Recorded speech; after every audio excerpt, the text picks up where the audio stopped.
Jangan berkomunikasi di saat suami pada saat Pulang bekerja, kerja, ya gitu. dia waktu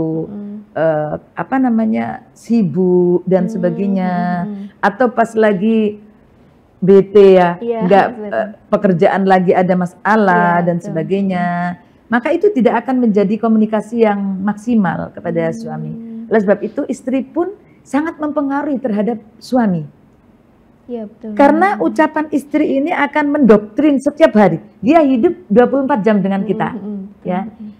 Maka istri ini pun adalah menjadi tolak ukur keberhasilan suami dan juga kebaikan suami.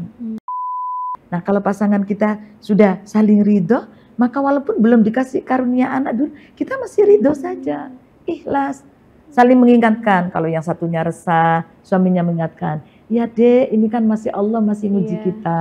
Kadang-kadang kan kita memang di salah satu pasangan itu ada yang resah. Betul. Entah itu dari suami atau dari istri saling resah. Tapi kalau saling mengingatkan, maka itu tidak akan pernah lagi ada konflik antara kedua belah pihak tadi.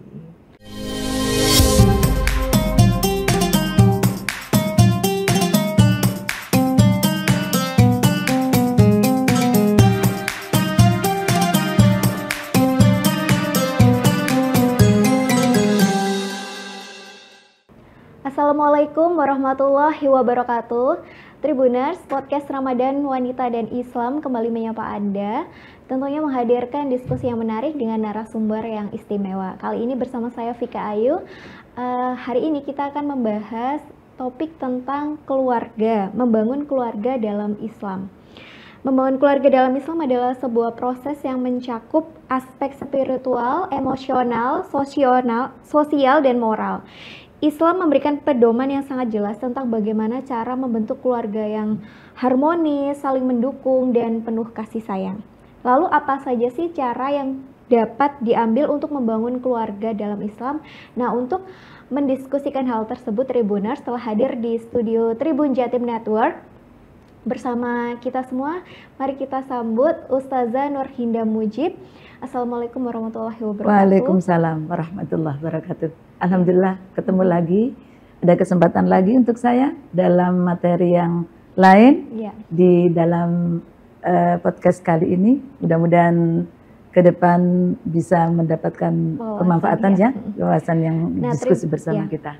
Nah, Tribuners, Ustazah Nurhinda Mujib ini, beliau merupakan pengasuh Pondok Pesantren Putri Al-Khosini Buduran Sidoarjo, sekaligus saya juga saya juga pengurus lembaga dakwah Nahdlatul Ulama di PCNU Sidoarjo. Kemudian juga saya pengurus FKUB, Forum Kerukunan Umat Beragama di Kabupaten Sidoarjo, dan juga Robitoh Ma'ahid di Nahdlatul Ulama PCNU Sidoarjo. Alhamdulillah ya. Terima kasih Bu Hinda, Ustazah Hinda telah menyempatkan waktunya untuk hadir di studio Tribun Jatim Network. Nah, Ustazah, ini saya mau bertanya dulu nih.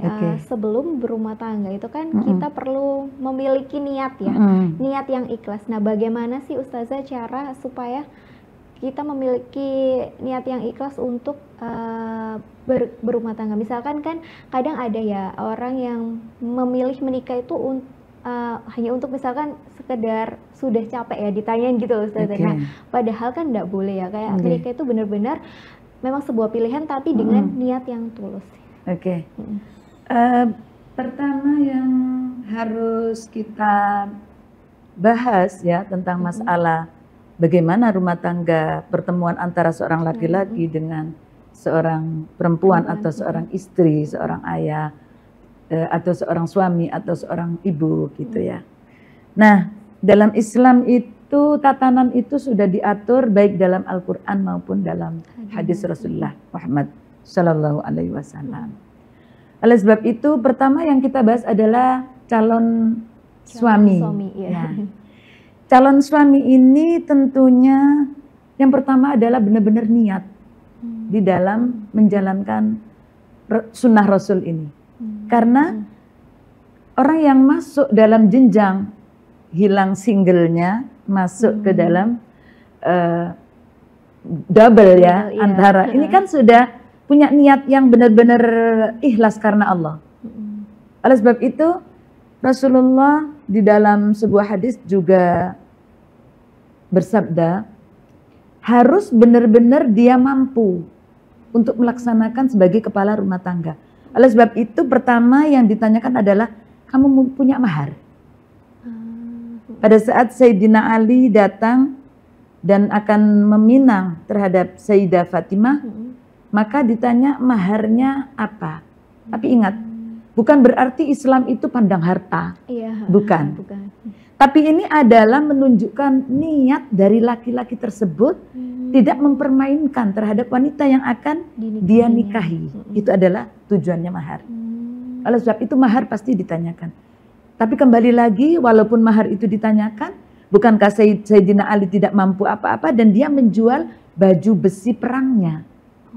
Nah, intinya bukan mahar itu dengan nominal yang besar, yang nominal tertentu atau apa. Tapi ini adalah niat dari laki-laki itu, di mana dia memang benar-benar ingin mengambil wanita ini adalah untuk hidupnya. Sehingga dengan mahar ini menunjukkan kepada si wanita dan juga kepada keluarganya keseriusan dari laki-laki tersebut. Ini kalau dari laki-laki. Nah, sementara pada saat dia mau memilih wanita, maka Rasulullah pun bersabda, nikahilah wanita itu dengan 4 perkara. Kan begitu, ya. Ada urut-urutannya, ada ini. Nah, ini mestinya juga sudah dipahami oleh pasangan. Apakah dituntut 4 perkara itu sempurna? Tidak. Yang pertama urut-urutannya apa? Ya. Kemudian kalau dia tidak mencapai yang pertama, kemudian yang kedua juga tidak tercapai, ketiga tidak tercapai, wajib yang keempat harus. Pokoknya harus di salah satu. Di empatnya ini yang wajib, yaitu agamanya. Makanya dikatakan harus seagama. Kan dia paham terhadap agama. Itu. Kalau tadi yang pertama itu kan misalnya dia harus ada lihasabiha, lijamaliha, cantiknya, kemudian keturunannya, kemudian ininya kan begitu. Di terakhir adalah lidiniha.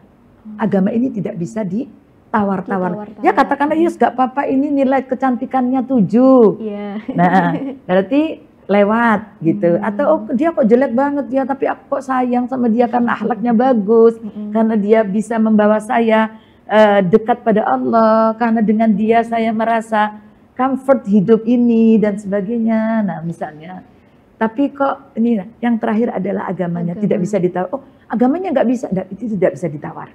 Kalau yang 1, 2, 3 tadi masih bisa, masih bisa digoyang begitu ya, masih bisa digoyang. Begitu. Berarti itu tadi ya Ustazah, menyambung ke pertanyaan kedua ini, tips memilih pasangan yang baik itu bisa dari 4 faktor itu tadi. Nah, lalu misalkan Ustazah jika kalau menyeleksi pekerjaan kan biasanya dari CV. Nah, boleh nggak ini Ustazah misalkan kalau ada pertimbangan-pertimbangan tertentu? CV-nya tadi itu 4 perkara. Oh iya, itu betul. Iya, CV seorang wanita yang ditawarkan adalah 4 perkara. Tanggihul mar'al di arba. Ya, 5 liha pertama. Gak apa-apa kita mengambil seorang wanita yang kaya. Karena untuk perjuangan juga bisa. 5 liha. Kemudian yang kedua tadi hasabiha. Dia nasabnya bagus. Tapi 3 tadi li jamaliha. 3 ini masih bisa digoyang. Kalau tidak, oh ternyata dia nggak punya. Kan masih bisa nyari nanti. Setelah kita berumah tangga, kita bekerja, mungkin kita dapat uang dari sana. Kita dapat pekerjaan. Pada saat itu wanita ini belum punya apa-apa. Yang pertama 5 liha. Ternyata dia nggak punya. Terus gak apa-apa. Nanti masih bisa. Lihasabiha. Dengan dia mempunyai ilmu tinggi, dia akan naik nasabnya. Katakanlah dia terus kemudian menghafal Al-Quran, maka dia akan menjadi naik pangkatnya. Karena dia seorang hafidho. Nah ini masih bisa digoyang, masih bisa dibentuk. Di Jamaliyah sekarang skincare banyak. Kalau yang ketiga kecantikan itu? Iya, di Jamaliyah yang ketiga. Sekarang kan masih bisa. Yang tadinya itu nggak begitu cantik karena dia bersih, kemudian pakai ini ya berusaha perawatan dan sebagainya kan bisa. Tapi agama ini tidak bisa. Nggak apa-apa dia sekarang masih agama nggak bisa. Maka kita yang keempat ini harus benar-benar dia mempunyai agama yang bagus ya, di mana itu. Nanti mungkin kecuali walaupun dia belum, misalnya dia masih agamanya tidak bagus, dia mensupport dengan ilmu-ilmu. Dan dia sudah memberikan ilmu-ilmu sebelum dia menjadi istri tersebut dengan memberikan pengajaran, kamu membaca ini, sehingga dia menjadi bagus agamanya. Nah, seperti sebelum dia menikah, tidak bisa ditawar. Nah, itu Mbak di antaranya. Nah, kemudian Ustazah dalam hal membangun keluarga, itu kan kita juga perlu menjaga hubungan dengan Allah gitu. Kan setelah menikah tuh justru ketika sholat kan lebih enak, misalkan istri kan dapat diimami oleh suaminya gitu. Nah, kemudian amalan apa lagi Ustazah yang bisa dilakukan agar keluarga ini semakin sakinah mawaddah warahmah gitu. Menjadi berkah begitu maksudnya, menjadi berkah. Nah, kita itu kan di dalam perjalanan hidup ya, fase-fasenya itu. Fase setelah kita itu tadinya single menjadi double. Itu adalah butuh benar-benar niat di dalam hati kita seperti yang saya sebutkan tadi. Sampai-sampai Rasulullah mengatakan kepada para laki-laki, jika kamu belum benar-benar siap, sementara maaf ya, ini bukan hal yang vulgar, tapi itu memang diucapkan karena sesuatu yang hak harus diucapkan ya. Katakanlah libidonya tinggi laki-laki ini, maka Rasulullah malah disuruh puasa karena dia belum kuasa untuk di dalam persyaratan-persyaratan yang lain. Sementara hanya meluapkan biologisnya saja yang mencapai tinggi, tapi dalam persyaratan menikah dia belum punya. Maka Rasulullah mengatakan wa man lam yastati fa alaihi bisawm, bisawm ya. Jadi kalau dia belum mampu, dalam artian dia belum mampu secara finansial, tidak punya apa-apa, yang untuk mahar tidak ada dan sebagainya. Kemudian dalam hal ilmu dia juga belum punya ilmu untuk, ini kan nanti sebagai kepala rumah tangga harus punya ilmu. Nah, dia belum mampu untuk menjadi seorang yang menjadi pemimpin. Kemudian juga dalam hal yang lain agama juga dia belum punya. Sementara istrinya nanti kewajibannya dia di dalam penataan agamanya. Maka kata Rasulullah, faman lam yastati fa alaihi bisawm. Lebih baik jangan menikah dulu. Ya, puasa. Untuk apa? Fa innahu lahu wijaun. Karena puasa ini untuk mengekang libido dia yang tinggi yang terlalu tinggi itu dengan puasa. Karena apa? Karena Rasulullah ingin orang yang menikah ini benar-benar siap dalam segala hal. Oleh sebab itu jika belum benar-benar siap, maka oleh Rasulullah dianjurkan untuk berpuasa. Nah, itu yang harus digarisbawahi. Jangan terus aku ini pokoknya ini targetku umur segini. Iya, kayak umur segini targetnya menikah, kan begitu anak muda sekarang. Target umur segini. Sementara apa yang harus dipenuhi dalam target itu dia tidak begitu peduli, dipikir hanya dia punya uang banyak sudah. Agama dia tidak punya, kepemimpinan juga tidak punya. Maka akan terjadi konflik di dalamnya. Karena untuk laki-laki yang pertama adalah ketakwaannya. Nah, itu harus dikuatkan terlebih dahulu. Kemudian kita memilih, kalau tadi untuk perempuan kan ada 4 perkara. Nah, sementara untuk laki-laki itu banyak sekali. Ya, takwanya juga harus kita lihat, akhlaknya harus kita lihat. Nah, seperti itu banyak sekali kriteria-kriteria dari seorang laki-laki yang harus kita pilih sebagai, karena dia menjadi pemimpin bagi kita. Ar-rijalu qawwamuna 'alan nisa. Nah, itu ya Mbak ya. Nah, ini Ustazah, kemudian selanjutnya ketika berkeluarga ini kan juga perlu adanya komunikasi yang baik. Nah, biasanya kan dalam rumah tangga itu justru malah masalah-masalah sepele itu yang bisa memicu konflik. Nah, itu bagaimana untuk membangun komunikasi yang baik antara suami dan istri? Saya kira waktu yang paling tepat ya, waktu yang paling tepat untuk berkomunikasi antara suami dan istri itu menjelang tidur. Oh, kayak pillow talk ya kalau sekarang istilahnya. Iya, menjelang tidur itu adalah waktu yang tepat. Jangan berkomunikasi di saat suami pada saat pulang bekerja, kerja, ya gitu. dia waktu sibuk dan sebagainya, atau pas lagi bete ya, Iya, nggak betul. pekerjaan lagi ada masalah Iya, dan betul. sebagainya, maka itu tidak akan menjadi komunikasi yang maksimal kepada suami. Oleh sebab itu istri pun sangat mempengaruhi terhadap suami.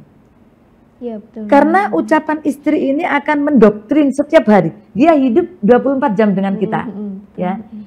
Maka istri ini pun adalah menjadi tolak ukur keberhasilan suami dan juga kebaikan suami. Makanya ada istilah apa, Ustazah? Suami itu cerminan dari itu kayak Iya. istri. Karena begini, misal pada saat suami ingin sodako, kita contohkan. Tapi istri mengekang. Apa mas, kebutuhan kita masih buku ini. Ya kenapa? Gitu. Nah itu. Padahal dengan sodako itu Rasulullah sudah di dalam hadis, satu biji ditanam akan tumbuh. Nah kita ibaratkan biji tumbuh-tumbuhan. Jagung satu biji ditanam akan tumbuh dan di situ banyak sekali beribu-ribu biji. Nah itu adalah makanya istri ini akan sangat mempengaruhi terhadap suami. Begitu juga keberhasilan suami ini adalah termasuk bagaimana istri itu dalam mendampingi. Itu betul. Karena istri 24 jam bersamai suami, sehingga keberhasilan itu juga ada porsi yang diberikan oleh istri kepada suami tersebut. Perannya sangat penting. Peran istri itu sangat penting bagi suami. Karena dengan pendamping hidup yang benar-benar solehah, maka suami itu akan menjadi orang yang soleh. Nah, karena dalam Al-Quran disebutkan at-thayyibatu lit-thayyibin wat-thayyibuna lit-thayyibat. Seorang yang baik, laki-laki akan menemukan istri yang baik. Nah itu, karena kalau istrinya ini nanti bisa membentuk terhadap suami, maka dia akan menjadi orang yang soleh. Sementara istri kalau menghalangi sodako, menghalangi bersosialisasi silaturahim, menghalangi ini dan ini, maka suami pun akan bingung. Dalam menyikapi hidup juga akan bingung. Nah itu yang menjadi tolak ukur ya keberhasilan suami juga. Benar-benar Ustazah. Nah selanjutnya mungkin ini Ustazah, kalau dalam rumah tangga pun tidak lepas dari sebuah ujian ya Ustazah. Kadang kita bisa dihadapkan dengan ujian bentuknya finansial, kesehatan gitu kan. Nah kemudian juga misalkan bagaimana bagi pasangan yang misalkan belum diberikan momongan, itu kan sebuah ujian juga nih Ustazah. Nah bagaimana saling supportnya itu ya Ustazah. Kadang kan perempuan yang kerap kali yang dititik beratkan gitu ya Ustazah. Nah bagaimana agar keluarga ini tidak terpecah belah hanya karena hal tersebut. Ujian itu memang datang berbagai macam dalam rumah tangga. Iya betul. Di lingkungan kita ini ya, kan ada suami istri, ada saudara, ada mertua, ada tetangga, ya. Kemudian kalau ada anak, ada anak. Jadi macam-macam cobaan yang terjadi di dalam rumah tangga kita itu, kita harus benar-benar mampu menyikapi tersebut dengan mengingat bahwasanya itu adalah datang dari Allah. Qul la yusibana illa ma kataballahu lana. Katakanlah Muhammad, tidak akan datang musibah itu illa ma kataballahu, kecuali Allah menetapkan hal tersebut kepada kita. Nah, dengan begitu kalau kita ingat di dalam Al-Quran sudah disebutkan seperti itu, pasangan ini tidak akan resah dengan cobaan yang datang. Misalnya dicontohkan tadi dengan karena tidak mempunyai keturunan. Nah, semuanya sudah ditulis oleh Allah. Illa ma kataballah, kecuali sudah ditetapkan oleh Allah Subhanahu wa taala. Karena pada saat kita di dalam kandungan pun di dalam hadis disebutkan bikat bi rizkihi, bikat bi ajalihi, bikat bi saqiyun aw sa'idun. Orang yang di dalam kandungan ibu di 3 bulan yang keempat, maka di situ di fayunfakhu fihi ruh, Allah mengutus malaikat meniupkan ruh ke dalam kandungan ibu di 40 hari ketiga. Makanya ada neloni. Apa? Neloni. Nah, kan ada neloni. Di orang Jawa kebiasaan itu ada neloni. Neloni itu 3 bulanan. 3 bulanan. Nah, ini kenapa ada selamatan neloni? Karena pada bulan itu ketiga itu atau 40 hari ketiga, 40 hari pertama segumpal darah, segumpal air mani. 40 hari kedua segumpal darah. 40 hari ketiga, nah ini diutuslah malaikat fayumfahu. Maka Allah menyuruh malaikat Jibril meniupkan ruh ke dalam kandungan ibunya tadi yang mengandung. Nah pada saat itu bikat bi rizkihi, ditetapkan rizkinya. Bikat diajalihi, dia nanti meninggal bagaimana, kapan, umur berapa dan sebagainya. Bikat bisaqiyun au sa'idun, apakah dia ditetapkan bahagia ataukah nestapa. Nah ini kalau kita ingat dengan hal itu, maka kita akan yakin bahwasanya ini masih Allah uji. Dan kita minta saja kepada yang menguji kita. Kita perbanyak meminta kita kepada Allah Subhanahu wa taala. Nah, kalau suami istri sudah saling mengerti tentang hal itu, maka dia akan tenang, tidak akan ada konflik, saling ridho kepada ketetapan Allah Subhanahu wa taala. Nah, dan itu kuncinya. Ujiannya yang diberikan Allah itu kan tidak akan melampaui batas kemampuan kita. Iya. Tidak akan melampaui dari batas kemampuan kita. Makanya kita selalu berdoa seperti itu. Ya Allah, berikanlah kita ini terlepas dari ujian-ujian yang Kau berikan. Berikanlah keridhaan kepada kami atas apa yang telah Kau tetapkan. Kan begitu. Itu adalah merupakan pengingat diri. Mengingatkan kepada diri kita bahwa kita tidak punya daya apa-apa di dalam kehidupan kita. Nah kalau pasangan kita sudah saling ridho, maka walaupun belum dikasih karunia anak dulu, kita masih ridho saja. Ikhlas. Saling mengingatkan, kalau yang satunya resah, suaminya mengingatkan, ya dek ini kan masih Allah masih nguji kita. Kadang-kadang kan kita memang di salah satu pasangan itu ada yang resah. Betul. Entah itu dari suami atau dari istri saling resah. Tapi kalau saling mengingatkan, maka itu tidak akan pernah lagi ada konflik antara kedua belah pihak tadi. Nah, memang apa, Ustazah kan keturunan itu kan merupakan Allah, kuasa Allah kan. Maksudnya kita sebagai manusia itu kan tidak bisa, walaupun kayak kun fayakun sendiri gitu kan tidak bisa. Karena itu adalah ketetapan dari Allah Subhanahu wa taala. Makanya ketetapan ajal itu tadi merupakan ketetapan dari Allah Subhanahu wa taala. Kalau sudah ridho dengan ketetapan itu, maka kita akan tenang menghadapi hidup. Dalam posisi apapun kita dalam keadaan tenang menghadapi hidup. Nah, pertanyaan terakhir nih Ustazah, soal keuangan misalkan kan ini ada kaitannya juga dengan keluarga ya. Misalkan ada keluarga tertentu kan suami itu memberikan seluruh kayak apa ya, nafkahnya, uangnya itu kepada istri. Nah, kemudian sampai ada mungkin kasus untuk pegangan saja dia tidak punya gitu, harus meminta. Nah, itu seperti apa pandangan Ustazah terkait hal tersebut? Menurut saya sih itu komitmen berdua saja. Kalau suami melihat istri itu pinter dalam memanage uang, nah itu tidak ada masalah. Tapi kalau istri ini tidak bisa memanage uang, malah itu malah menjadi tidak bagus. Contohnya semuanya diberikan kepada istri, sementara istrinya ahli belanja ke mall nggak pulang-pulang. Bagaimana nanti untuk kebutuhan-kebutuhan yang lain? Nah ini hanya komitmen berdua aja sebenarnya. Ya bagaimana menyikapi dalam memanage finansial di dalam rumah tangga. Itu adalah komitmen berdua. Menurut saya seperti itu. Kalau memang suami merasa, oh istri saya ini yang lebih bagus di dalam memanage uang, secara ini suami istri saya yang mengerti untuk kebutuhan ini, dan semuanya tercover dengan bagus. Nah itu tidak ada masalah. Tapi kalau dilihat ternyata kok malah habis untuk ke mall atau habis untuk belanja, nah untuk brand-brand yang nggak jelas kan begitu. Untuk kesenangannya sendiri dan sementara kebutuhan di dalam rumah tangga ini kok terabaikan. Nah ini kan itu suami sudah mengerti sendiri ya. Saya kira seperti itu. Karena itu adalah komitmen berdua saja. Bagaimana cara memanage, apakah dari suami hanya kebutuhan ini, kemudian istri. Tapi kalau di dalam Islam sebenarnya istri itu ada kewajiban dari suami adalah untuk kehidupannya ada ketentuan tertentu yang harus diberikan kepada istrinya. Misalnya diberikan beras berapa mud gitu istilahnya. Kalau untuk dia makannya sehari itu berapa. Dan ini yang wajib maksudnya, yang tidak bisa ditinggalkan oleh suami.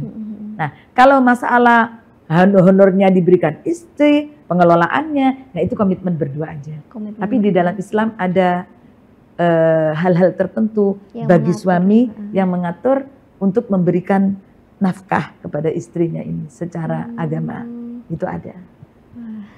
Luar biasa. Luar biasa diskusi kita pada hari ini ya Tribuners.